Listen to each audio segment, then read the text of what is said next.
Mikrofonunu Qurban Nazar Edidov. Seher turup seyredin dünyani. Seher turup seyredin çağağını. Pekliğinde bolup bilsen şonça bol. Sen sanımı qara saçın ağını. Sen sağaman örününe monça bol. Bir hemmemiz şahatlı içinde ulluk. Şoň içine meştep ine şunça yol. Şahat günlerin bolmanına qaynanma. Şahat günlerin bolunna monça bol. Qoňşyňy gozgamy gösmeden qoňşyň, goý ösmeden sen ölçerme oduňy, aýaklaryň äçek, ädimin ädir, görüşleriň görür, görjek zadyny, seher turup seyredin dünýäni, giýiliginde bolup bilseň şonça bol, bu dünýäge mahsus ähli zatlaryň senden sowlup geçmeýärine monça bol.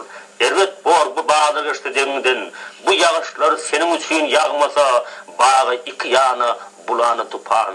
Zerur çygy yüzlerine degmese, gıyıqlaşıp kesip gitse deňden, ördöklerin yıllar kimin hatary, seni gozgamasa beýik ýaşaýşyň, çözülen hem çözülmedik matali. Şoň üçinem seyredin dünýäni, ödüň hakda, goňşyň hakda pikir et.